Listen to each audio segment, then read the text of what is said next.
Hello everyone, welcome back to my YouTube channel. आज मैं आपको इग्नू का कोर्स बीपीएससी 110 करवाऊंगी, ग्लोबल पॉलिटिक्स।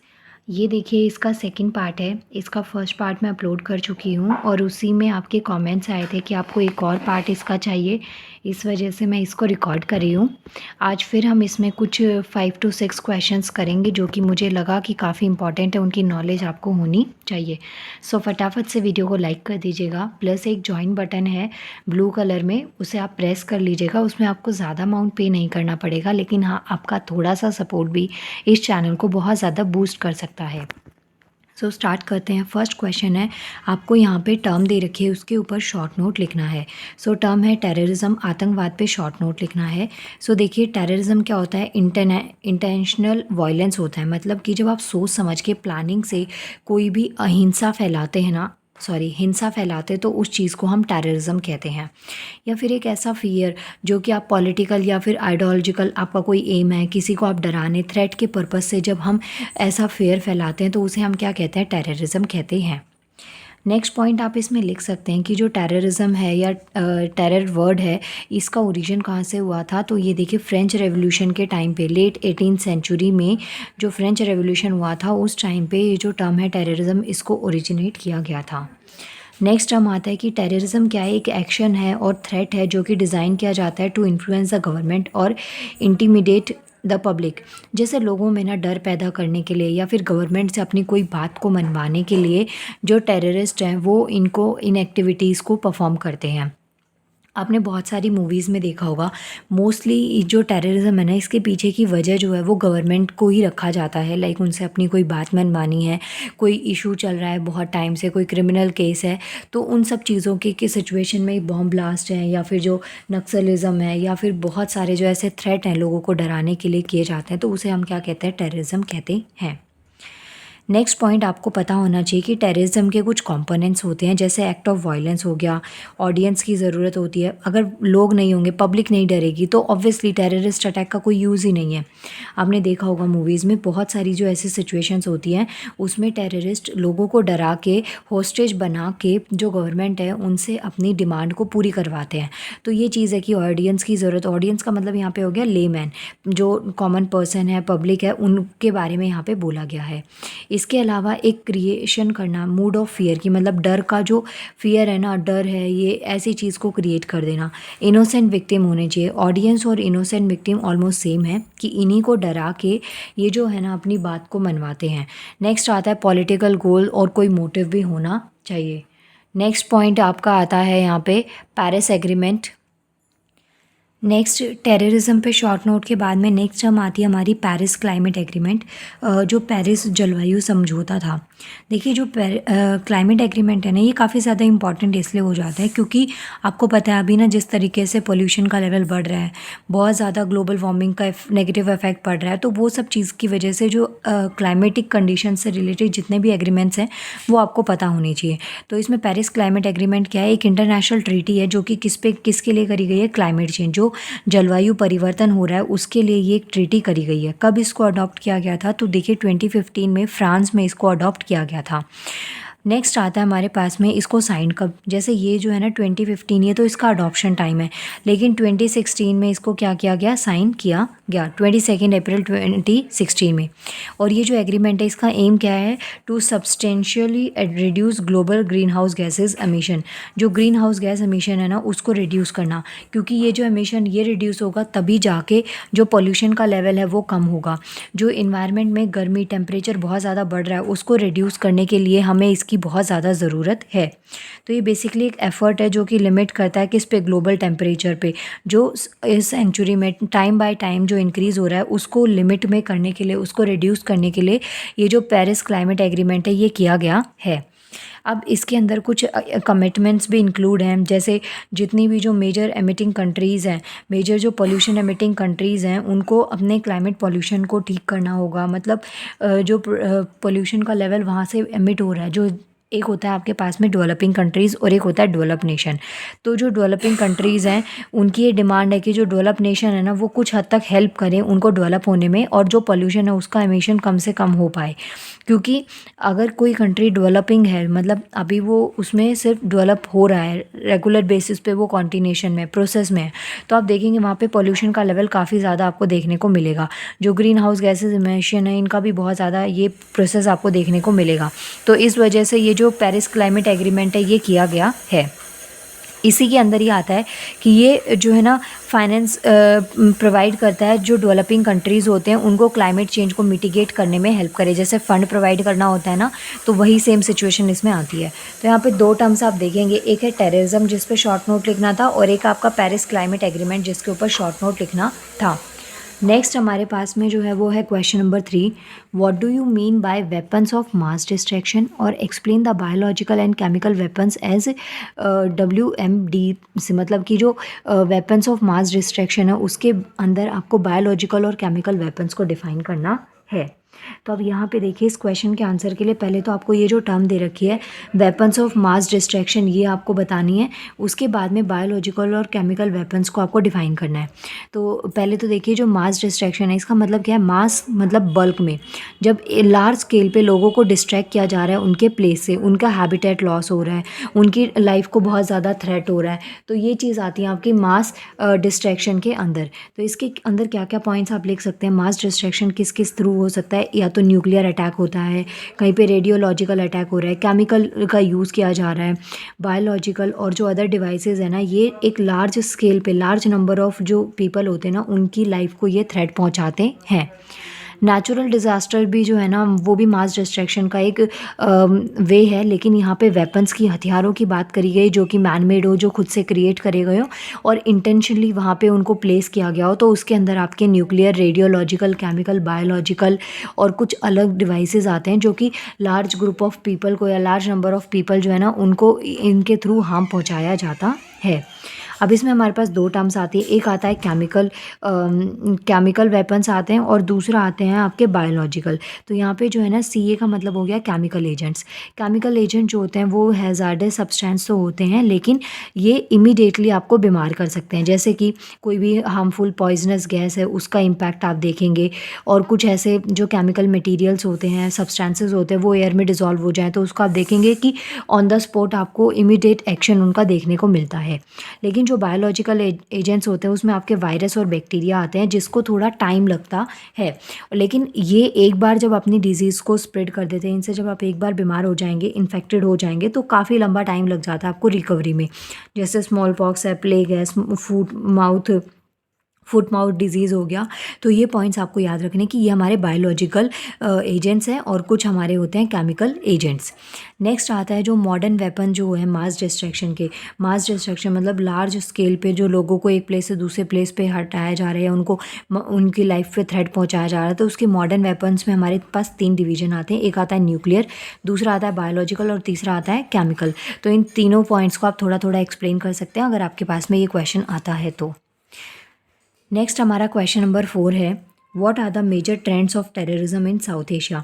जो साउथ एशिया वाला पोर्शन है, जैसे ऐसे जो टाइप के क्वेश्चंस होते हैं ना उसमें बच्चा आप मैप का यूज़ कर सकते हैं। जैसे साउथ एशिया में जो ये वाला नीचे वाला जो पोर्शन होता है हमारा, यहाँ पे जो मेजर ट्रेंड है टेररिज्म का वो क्या है। तो ट्रेंड में तो देखिए यूजुअली दो ही होते हैं, एक होता है रिलीजियस जहाँ पे धर्म के नाम पे जो टेररिस्ट अटैक्स होते हैं वो होते हैं, या फिर पॉलिटिकल राजनीति वजह हो सकती है। तो ट्रेंड में ये लिख सकते हैं, लेकिन आपको ना यहाँ पे बहुत सारे आंसर में पॉइंट्स को इंक्लूड करना पड़ेगा क्योंकि आंसर आपका थोड़ा लॉन्ग आंसर में है। पहली चीज़ तो जो टेररिस्ट होते हैं या टेररिज्म होता है ना वो किससे मोटिवेट होता है, जो नेशनलिस्ट पॉलिटिक्स होते हैं या रिलीजियस एक्सट्रीमिज़म बहुत ज़्यादा हो रहा है। रिलीजन के नाम पे इंडिया में ज़्यादातर टेररिस्ट अटैक आपको देखने को मिलते हैं। प्लस है इथनो नेशनलिस्ट सेपरेटिस्ट ग्रुप हैं, इन सब की वजह से जो ये टेररिज्म एक्टिविटीज़ है ये आपको देखने को मिलती हैं। प्लस अब जैसे जो टेररिज्म है उसकी वजह से क्या नेगेटिव इम्पैक्ट है, तो टेररिज्म जो है ना वो इम्पोज करता है हैवी इकोनॉमिक कॉस्ट को। जैसे most of the south Asian nation में ये स्पेशली जहाँ पे भी टेररिज्म होगा वहाँ पे इकोनॉमी लॉस बहुत होगा, इंफ्रास्ट्रक्चर लॉस बहुत ज़्यादा होगा, प्लस डिस्ट्रैक्शन होगा इंफ्रास्ट्रक्चर का। फैक्ट्रीज़ हैं, स्टैंडिंग क्रॉप्स हैं, या फिर जो इकोनॉमिक एक्टिविटीज़ हैं ना जैसे टूरिस्ट हैं, एग्रीकल्चर है, ये सब चीज़ों की जो प्रोडक्टिविटी है ना वो बहुत बहुत कम हो जाती है, स्पेशली टूरिस्ट वाला एरिया। आपने देखा भी होगा अभी जैसे कोई नेचुरल डिज़ास्टर हो तब भी, या फिर कुछ ऐसे कोविड-19 का टाइम था, पेंडेमिक का टाइम था, तो उस टाइम पे भी ना टूरिस्ट जो होते हैं ना ये इकोनॉमी को सबसे ज़्यादा बूस्ट करते हैं। लेकिन सबसे ज़्यादा कोई भी नेगेटिव इम्पैक्ट आता है तो इनकी जो पॉपुलेशन है ना उसमें गिरावट ऑटोमेटिकली हो जाती है। प्लस जहाँ पे भी टेररिस्ट अटैक वगैरह होता है वहाँ पे ऑब्वियसली आपका जाने का मन नहीं करेगा।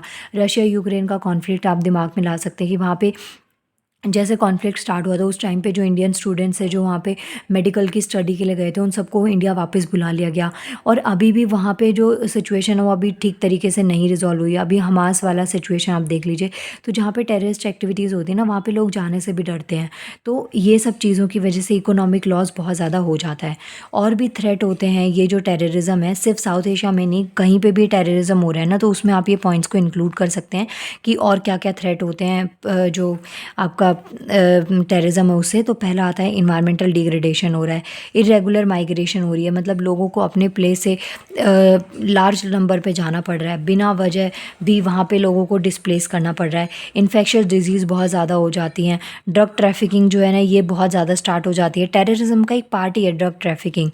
ट्रांसनेशनल जो क्राइम्स होते हैं, वाटर पावर शॉर्टेज हो गई, कुछ नेचुरल डिज़ास्टर हो गए, तो ये सब जो थ्रेट है ना वहाँ पे साउथ एशिया में स्पेशली लोगों को ये सब फेस करना पड़ता है। तो टेररिज्म के अलावा भी ना आपको कुछ पॉइंट्स यहाँ पे इंक्लूड करने हैं। नेक्स्ट क्वेश्चन क्या है, discuss the cause of insurgency in north eastern state of India. जो नॉर्थ ईस्टर्न स्टेट है ये भी असम वाला एरिया, असम नागालैंड ये वाला जो एरिया है ये आप मैप के थ्रू मैप की हेल्प से यहाँ पे एक्सप्रेस कर सकते हैं। ये हमारा नॉर्थ ईस्टर्न स्टेट है, यहाँ पे इंसर्जेंसी जो समस्याएं यहाँ पे फेस करनी पड़ती हैं लोगों को वो बेसिकली क्या हो सकती है। तो देखिए पहला पॉइंट तो आप लिखेंगे lack of development on economic और इंफ्रास्ट्रक्चर डेवलपमेंट।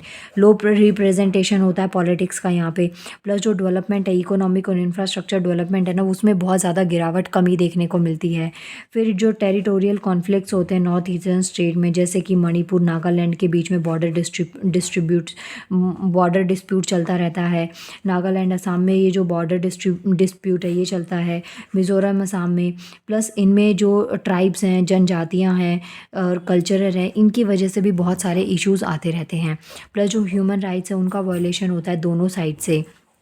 क्लाइमेटिक कंडीशंस इनको बहुत ज़्यादा फेस करनी पड़ती है। और जो नॉर्थ ईस्टर्न स्टेट है, पहले तो यहाँ पे आप यहाँ पे आंसर के स्टार्टिंग में लिख सकते हैं कि जो नॉर्थ ईस्टर्न स्टेट है उसमें 7 स्टेट्स हैं, उन्हें 7 सिस्टर स्टेट भी कहा जाता है। आपको वो जो 7 स्टेट हैं उनके नाम लिखने हैं। इनमें असम है, मेघालय है, त्रिपुरा है, अरुणाचल प्रदेश है, मिज़ोरम है, मणिपुर है, नागालैंड है। अरुणाचल प्रदेश का भी आप यहाँ पे इशू लिख सकते हैं, यहाँ पे भी ट्राइब्स का और जो जनजातियाँ हैं, कल्चरल एक्टिविटीज़ हैं, उनकी वजह से बहुत ज़्यादा डिस्प्यूट देखने को मिलता है।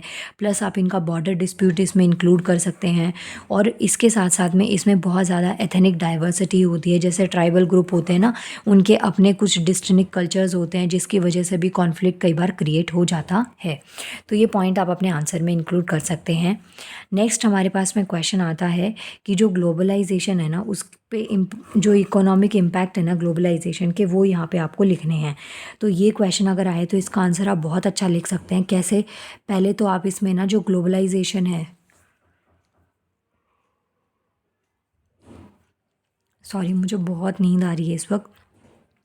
जो ग्लोबलाइजेशन है इसको डिफाइन कर सकते हैं कि ग्लोबलाइजेशन क्या होती है। फिर इसमें क्या होता है, आप अपने थॉट्स, आइडियाज़ और आइडिया हो गए, ट्रेड है, इनके बेसिस पे ये चेंजेस होते हैं। इसमें डिजिटल ग्लोबलाइजेशन मैंने आपको इससे पहले वाले पार्ट में पढ़ाया था, तो वो पॉइंट्स आप इसमें इंक्लूड कर सकते हैं। अब क्वेश्चन है कि जो इकोनॉमिक इम्पैक्ट होते हैं ग्लोबलाइजेशन के वो क्या होते हैं। तो इस आंसर के लिए सबसे पहले सिंपली स्टेप्स में आपको ग्लोबलाइजेशन को डिफाइन करना है, फिर इसके इकोनॉमिक इम्पैक्ट आपको लिखने हैं। तो पहला इम्पैक्ट तो ये आता है कि जो कॉस्ट है, मैन्युफैक्चरिंग कॉस्ट जो होती है उसमें गिरावट देखने को मिलती है। ग्रेटर इकोनॉमिक ग्रोथ जो है वो होती है, मतलब कि जो ग्लोबलाइजेशन है ना वैश्वीकरण उसके पॉजिटिव साइड भी होते हैं और नेगेटिव साइड भी होते हैं। तो हर किसी के लिए ज़रूरी नहीं है कि पॉजिटिव साइड हो। जैसे जो लिविंग स्टैंडर्ड है ना वो काफ़ी हद तक इंक्रीज़ हो रहा है, काफ़ी ज़्यादा लिविंग स्टैंडर्ड बढ़ रहा है। तो अब उस सिचुएशन में ऑल ओवर द वर्ल्ड ये बढ़ रहा है, तो अब ज़रूरी नहीं है सबके लिए पॉजिटिव साइन है। अब जो लोग अफोर्ड नहीं कर सकते, जो पॉवर्टी लाइन में अंडर बीपीएल में आते हैं, जो बिलो पॉवर्टी लाइन आते हैं, तो वो उस जो स्टैंडर्ड लाइफ है ना उसको नहीं जी सकते। तो उस सिचुएशन में आप देखेंगे कि वो चीज़ उनके लिए पॉजिटिव नहीं है।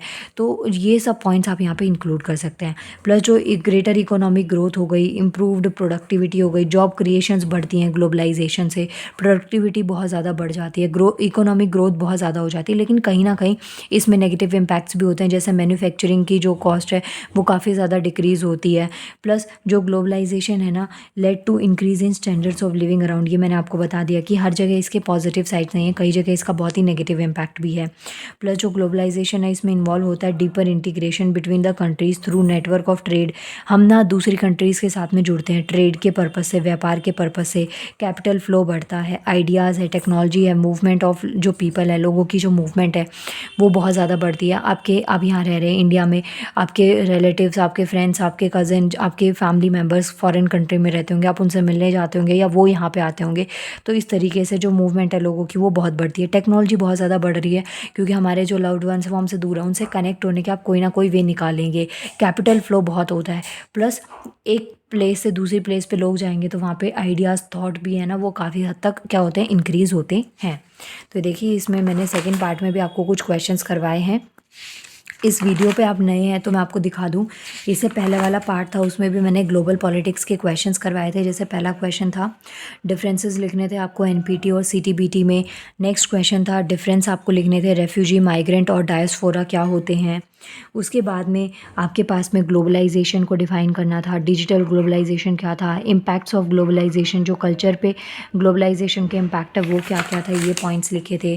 फिर आपको चैलेंजेस ग्लोबलाइजेशन के क्या क्या हो सकते हैं, आईबीआरडी, आईएमएफ, डब्ल्यूएचओ और जो डब्ल्यूटीओ वर्ल्ड ट्रेड ऑर्गेनाइजेशन है, इनके ऊपर शॉर्ट नोट आप अच्छे से प्रिपेयर करके जाइएगा।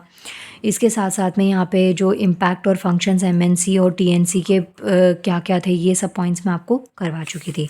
सो ये इसका सेकंड पार्ट था। मिलते हैं नेक्स्ट वीडियो में। कल के आपके एग्ज़ाम के लिए गुड लक। मेरी विशेज़, मेरी ब्लेसिंग्स आप लोगों के साथ हैं। Thank you so much. और इसके अलावा आप मुझे इंस्टाग्राम पर भी फॉलो कर सकते हैं, जिसका लिंक मैं इस वीडियो के डिस्क्रिप्शन में दे दूँगी। अभी ना गाइज़ मेरे लैपटॉप में थोड़ी दिक्कत चल रही है, वो ठीक नहीं हुआ है अभी। जैसे ही वो ठीक हो जाएगा मैं इसके थंबनेल अपडेट कर दूँगी और जो लिंक है इंस्टाग्राम आईडी का वो भी मैं आपको दे दूँगी।